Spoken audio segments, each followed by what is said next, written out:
개화파와 수구파의 대립. 조선 말기 나라의 운명을 두고 벌어진 치열한 이념 대립. 새로운 문물을 받아들여 부강한 나라를 만들자는 개화파와 조상의 전통을 지켜야 한다는 수구파.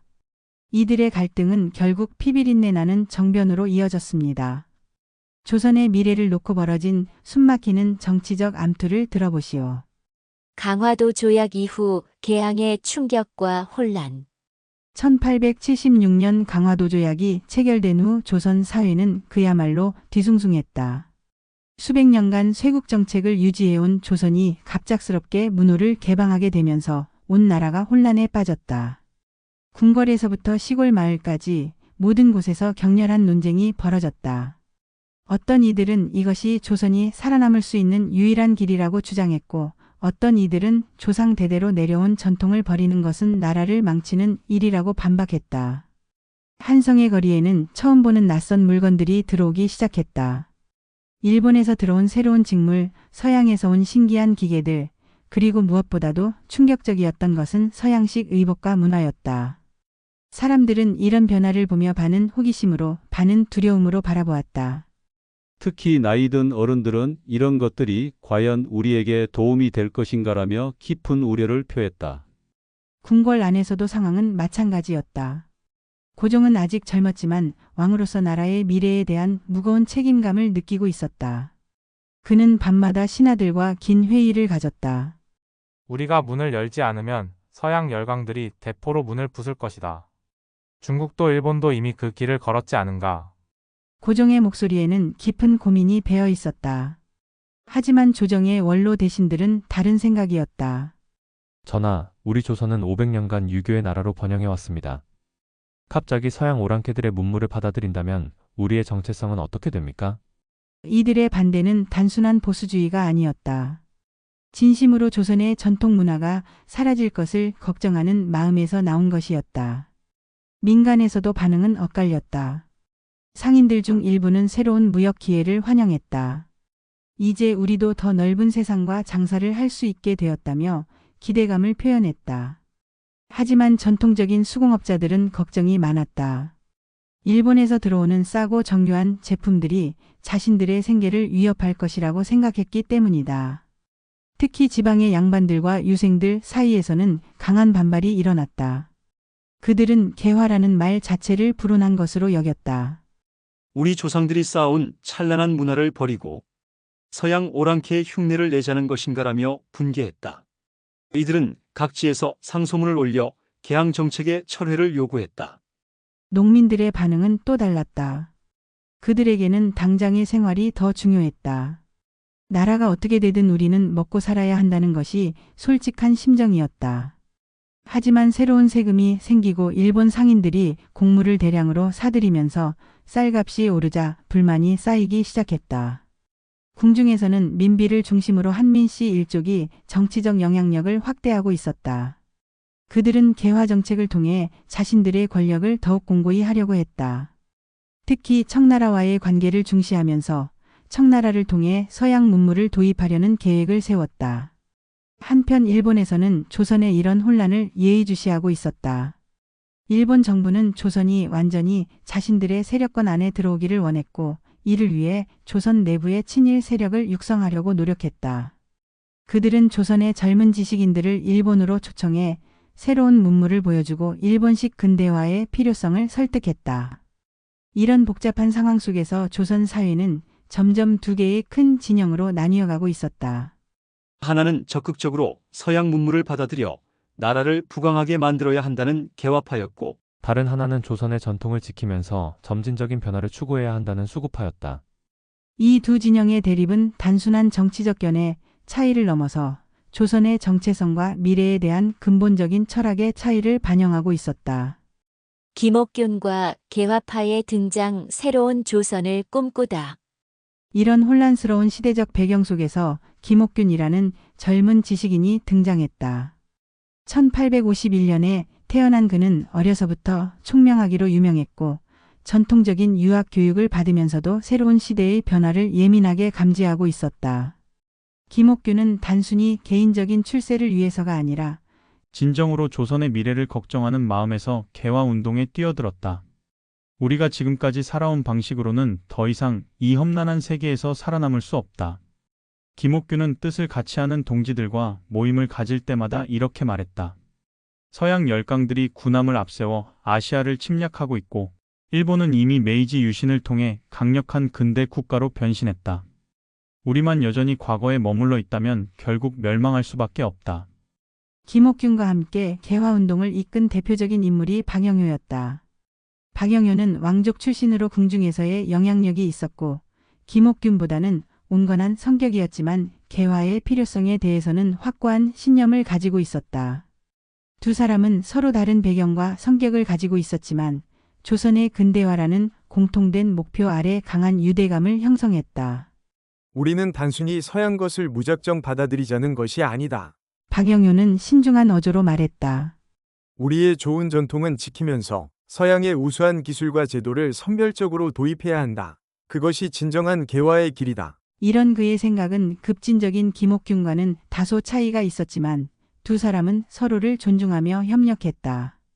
개화파의 핵심 멤버로는 서광범, 서재필, 윤치호 등이 있었다. 이들은 대부분 전고 교육받은 지식인들이었고 기존의 권력 구조에서는 상대적으로 소외된 계층이었다. 그들은 새로운 변화를 통해 조선 사회가 더 공정하고 발전된 사회가 되기를 바랐다. 김옥균은 1881년 일본을 방문할 기회를 얻었다. 그곳에서 그가 본 것은 정말 충격적이었다.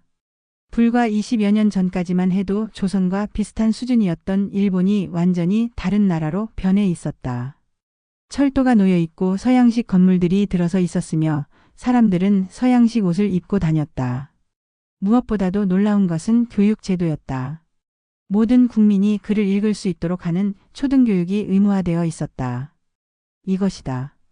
김옥균은 일본에서 돌아온 후 동지들에게 흥분된 목소리로 말했다. 일본이 이렇게 빠른 시간 안에 근대화를 이룰 수 있었던 것은 강력한 개혁 의지와 서양 문물의 적극적인 수용 때문이다. 우리도 이렇게 할 수 있다. 아니, 해야만 한다. 하지만 개화파의 길은 순탄하지 않았다.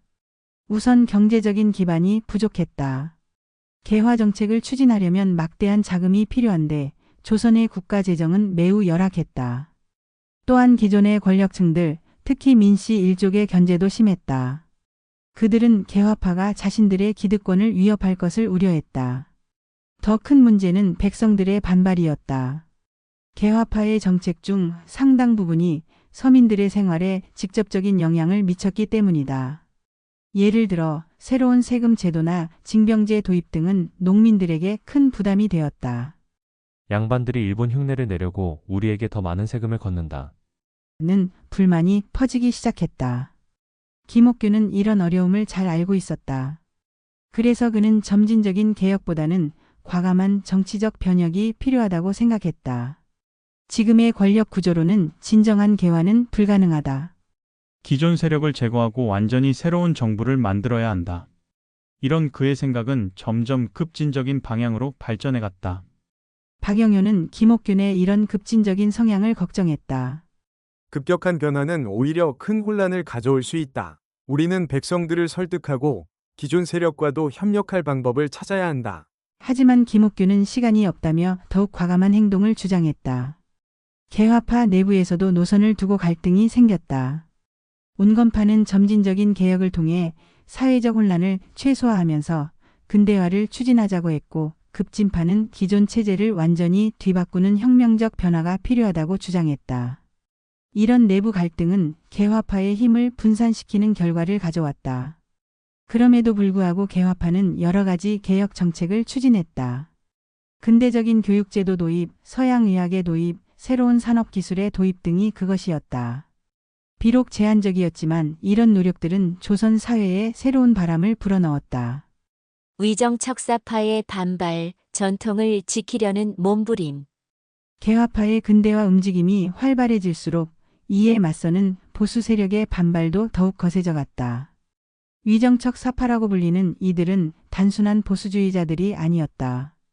그들은 조선의 전통 문화와 유교적 가치를 진심으로 사랑하고 그것을 지켜야 한다는 확고한 신념을 가진 사람들이었다. 이들의 대표적인 인물로는 이항로, 기정진, 최익현 등이 있었다. 우리 조선은 500년간 유교의 가르침에 따라 태평성대를 이루어왔다. 이항로는 제자들 앞에서 엄숙한 목소리로 말했다. 공자와 맹자의 가르침, 주자의 학문이야말로 인간이 따라야 할 올바른 길이다. 그런데 지금 어떤 자들이 서양 오랑캐의 문물을 받아들여 우리의 성연한 문화를 더럽히려 하고 있다. 이를 가만히 둘 수 있겠는가? 위정척 사파의 논리는 나름대로 일관성이 있었다. 그들은 서양 문물의 도입이 단순히 기술적인 문제가 아니라 문화적, 정신적 침략이라고 보았다. 기계나 무기 같은 것을 받아들이는 것으로 시작해서 결국에는 그들의 종교와 사상까지 받아들이게 될 것이다. 그렇게 되면 우리는 더 이상 조선 사람이 아니라 서양의 속국민이 되고 만다. 특히 기독교의 전파를 가장 경계했다. 기정지는 서양 사람들이 조선에 들어와 하느님을 믿으라고 하는데 이는 우리 조상들이 수천 년간 섬겨온 천과 조상신을 부정하는 것이다. 라며 강하게 반발했다. 조상을 섬기는 것이야말로 인간의 기본 도리인데 이를 우상 숭배라고 하며 금지한다니 이런 패역한 종교가 어디 있단 말인가. 위정척 사파는 단순히 반대만 한 것이 아니라 나름의 대안도 제시했다. 그들은 조선이 약해진 것은 유교 정신이 해이해졌기 때문이라고 진단했다. 진정한 유교 정치를 실현하고 백성들이 성현의 가르침에 따라 살게 한다면 조선도 중국의 당나라나 송나라처럼 찬란한 문명을 이룰 수 있다는 것이 그들의 믿음이었다. 최익현은 특히 실천적인 개혁안을 제시했다. 농업을 더욱 발달시키고 수공업을 장려하며 상업을 적절히 통제한다면 백성들의 생활이 나아질 것이다. 굳이 서양 오랑캐의 것을 받아들일 필요가 없다. 그는 또한 교육개혁의 필요성도 주장했다. 더 많은 서당을 세우고 유능한 스승을 양성하여 백성들이 모두 글을 읽고 예의를 알게 해야 한다. 하지만 위정척 사파의 주장에도 한계가 있었다. 무엇보다도 현실적인 대안이 부족했다. 서양 열강의 군사적 압력에 어떻게 대응할 것인가에 대한 구체적인 방안이 없었다. 정의가 승리한다거나 천이 도와줄 것이다라는 다소 관념적인 주장에 머물렀다. 또한 위정척 사파 내부에서도 노선 차이가 있었다. 일부는 완전한 쇄국을 주장했지만 다른 일부는 제한적인 개방은 필요하다고 보았다. 청나라를 통해서만 서양과 교류하고 직접적인 접촉은 피해야 한다는 것이 후자의 입장이었다. 지방의 유생들 사이에서는 위정척 사파의 영향력이 매우 컸다. 그들은 각종 상소문을 올려 개화 정책의 중단을 요구했다. 전하, 신들이 듣기로는 서양 오랑캐들이 우리나라에 들어와 백성들을 현혹하고 있다고 합니다.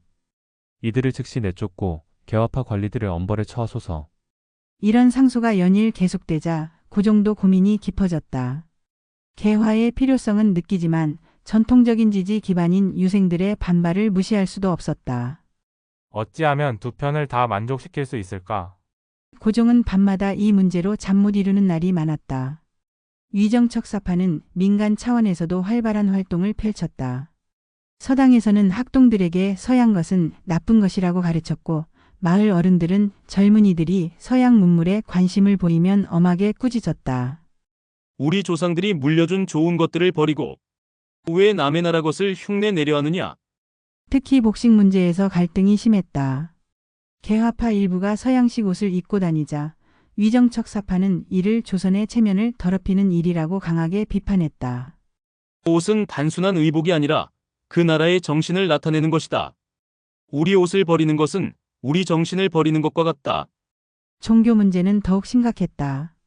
기독교 선교사들이 들어와 활동을 시작하자 위정척 사파는 이를 정신적 침략이라고 규정했다. 그들이 병원을 짓고 학교를 세우는 것도 결국은 우리 백성들을 기독교도로 만들려는 수작이다. 겉으로는 선행을 베푸는 척하지만 속으로는 우리 문화를 파괴하려는 음모를 꾸미고 있다. 하지만 일반 백성들 사이에서는 위정척 사파의 주장이 항상 먹혀들지는 않았다. 특히 가난한 농민들은 양반들의 말씀은 옳지만 당장 먹고 살기가 어려운데 무슨 여유가 있겠느냐며 현실적인 태도를 보였다.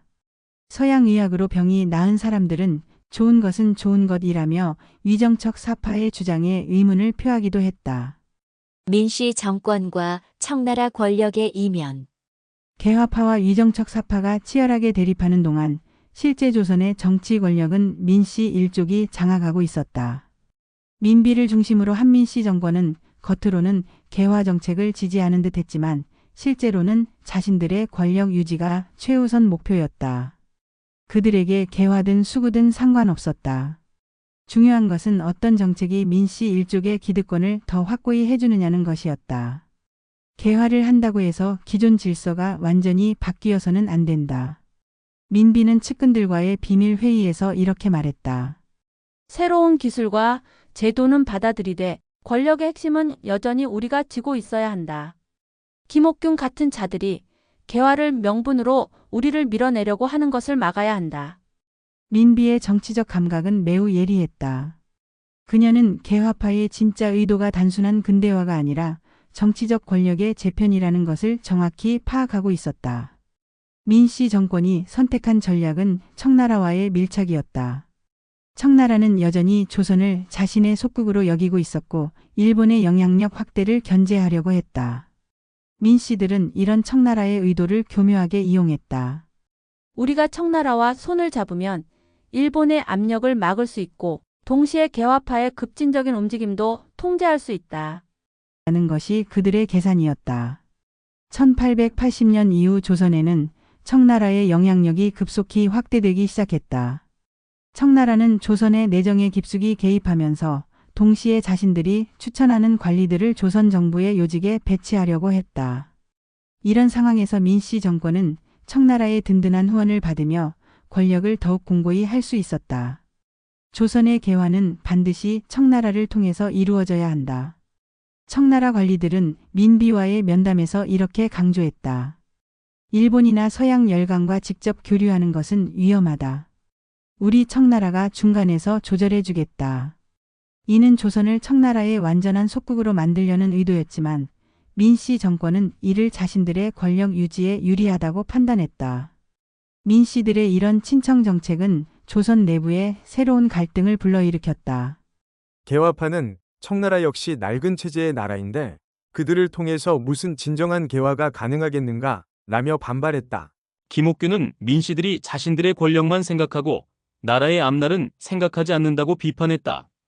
위정척 사파도 마찬가지로 불만이 많았다. 그들은 청나라를 통한 개화든 일본을 통한 개화든 결국은 우리의 전통을 훼손하는 것은 마찬가지라고 주장했다. 오히려 일부 위정척 사파는 차라리 완전한 쇄국이 낫다며 더욱 극단적인 입장을 취하기도 했다. 일반 백성들에게는 이런 복잡한 정치적 계산보다는 현실적인 문제가 더 중요했다. 청나라의 영향력이 확대되면서 청나라 상인들이 대거 들어와 조선의 시장을 장악하기 시작했다. 조선의 상인들과 수공업자들은 생계의 위협을 느꼈다. 왜 우리나라 장사를 중국 사람들이 다 해먹는가라는 불만이 쌓여갔다. 민씨 정권의 또 다른 문제는 부패였다. 권력을 이용해 각종 이권을 독점하고 새로운 사업에서 나오는 이익을 독차지했다. 개화 정책으로 들어오는 새로운 기술이나 상품들도 민씨 일족과 관련된 상인들이 독점적으로 취급했다. 개화를 한다면서 결국 양반들만 배불리고 백성들은 더 가난해진다는 원성이 높아졌다. 고종은 이런 상황에서 매우 곤란한 입장에 처했다. 명목상으로는 왕이었지만 실제 권력은 민비와 민씨 일족이 쥐고 있었다. 청나라의 압력도 점점 강해지고 있었다. 내가 진정한 왕인가 아니면 그저 허수아비인가라는 자괴감에 빠지는 날이 많았다. 한편 일본은 이런 조선 내부의 복잡한 상황을 예의주시하고 있었다. 청나라의 영향력이 커지는 것을 견제하면서 동시에 조선 내부의 친일 세력을 키우려고 노력했다. 일본은 개화파 일부와 접촉하여 일본이야말로 조선이 배워야 할 진정한 개화 모델이라고 설득했다. 민씨 정권의 친청 정책은 단기적으로는 권력 유지에 도움이 되었지만 장기적으로는 조선을 더욱 어려운 상황으로 몰아넣었다. 청나라에 의존할수록 조선의 자주성은 약해졌고 일본과의 갈등은 심화되었다. 무엇보다도 백성들의 불만이 계속 쌓여가고 있어서 언제 폭발할지 모르는 시한폭탄과 같은 상황이었다. 이모군란의 폭발, 백성들의 분노. 1882년 여름 조선의 수도 한성은 무더위와 함께 백성들의 분노로 끓어오르고 있었다. 개화 정책이 시작된 지 몇 년이 지났지만 일반 백성들의 생활은 나아지기는커녕 오히려 더욱 어려워졌다. 특히 조선군 병사들의 처지는 참담했다. 몇 달째 제대로 된 급료를 받지 못하고 있었고 겨우 받은 급료마저 모래가 섞인 쌀로 지급되어 먹을 수도 없는 상황이었다. 이게 무슨 쌀이냐? 한 병사가 분노에 찬 목소리로 외쳤다. 모래가 반이나 섞여 있어서 어떻게 먹으라는 거냐? 병사들은 창고에서 나온 썩은 쌀과 모래 섞인 양식을 보고 더 이상 참을 수 없었다. 이들의 분노는 단순히 급료 문제만이 아니었다. 새로 들어온 일본식 훈련, 서양식 군복, 그리고 무엇보다도 자신들을 무시하는 개화파 관리들의 태도에 대한 오랜 불만이 한꺼번에 폭발한 것이었다. 사건의 직접적인 발단은 훈련도감의 민겸호라는 관리의 오만한 태도였다. 병사들이 급료와 식량 문제로 항의하자 그는 너희들이 뭐라고 감히 나라의 정책을 비판하느냐며 몇 명을 구타하고 감옥에 가두었다. 이것이 도화선이 되어 수백 명의 병사들이 들고 일어났다. 민겸호를 내놓아라. 우리를 개돼지로 아는가? 폭동은 순식간에 전체 군영으로 번졌다. 오랫동안 쌓인 불만이 한순간에 터진 것이었다. 병사들은 무기고를 점령하고 무기를 탈취했다. 그들의 요구는 명확했다. 부패한 관리들의 처벌, 제대로 된 급료와 식량 지급, 그리고 일본식 훈련의 중단이었다. 우리는 조선 사람이다. 조선의 방식으로 훈련받겠다. 상황은 걷잡을 수 없이 악화되었다. 분노한 병사들은 민겸호의 집을 습격했고 개화파 관리들의 집도 공격했다. 일본인 고문관들도 위험에 처했다. 일본 공사관도 공격받아 일본인들은 급히 피난해야 했다.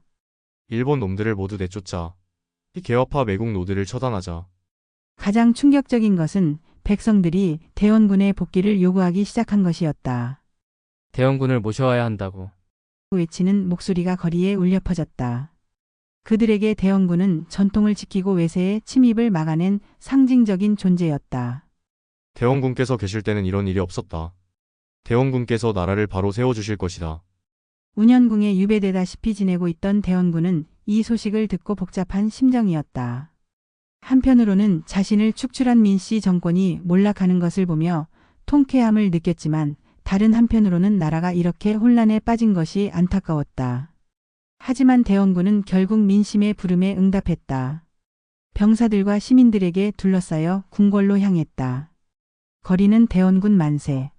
이를 외치는 사람들로 가득 찼다.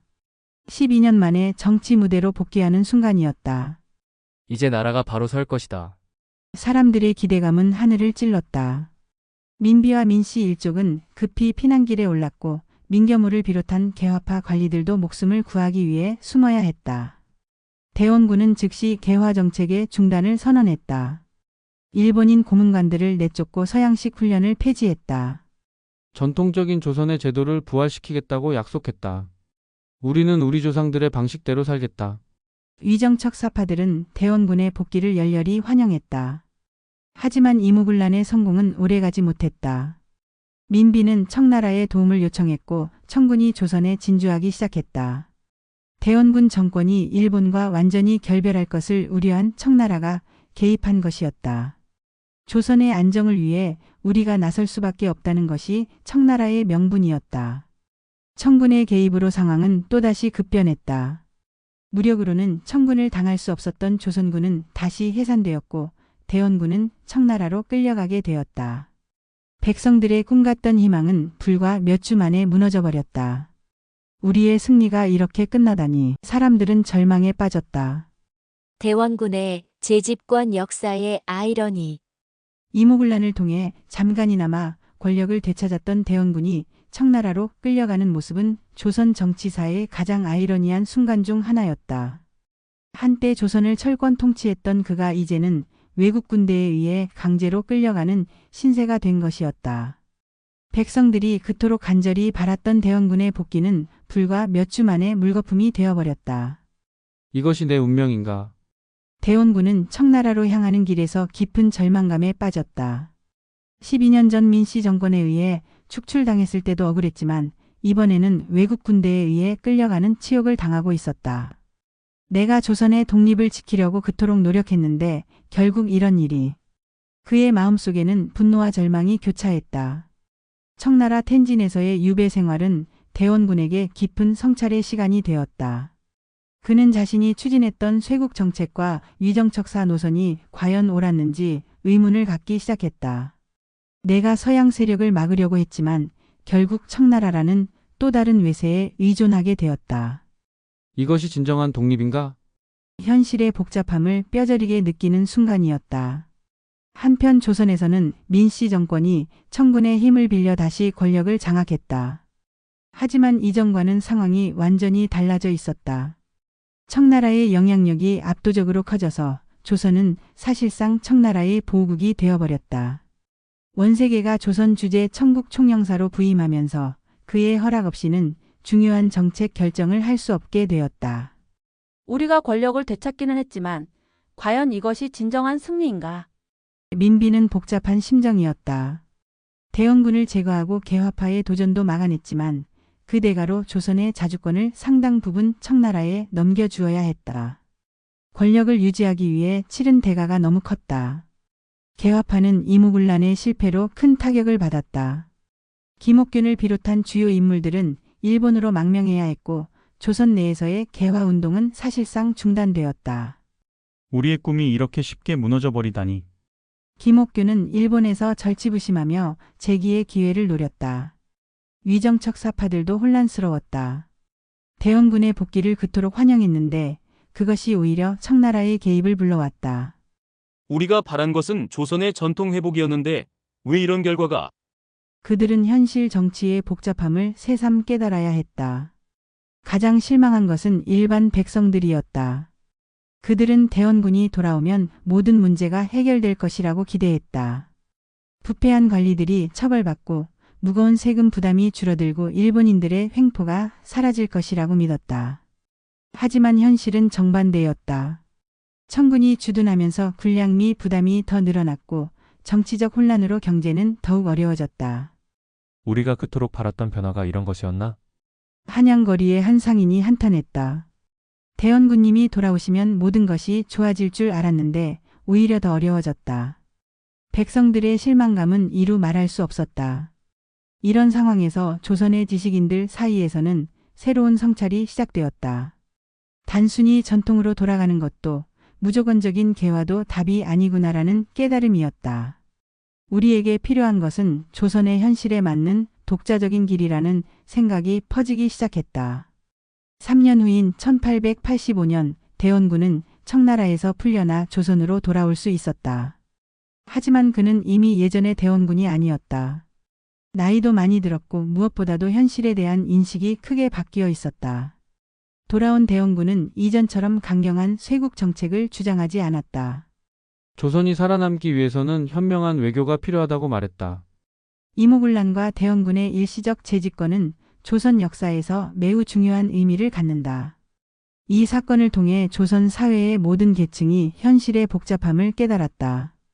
단순한 이분법적 사고로는 급변하는 국제 정세에 대응할 수 없다는 것을 모두가 느꼈다.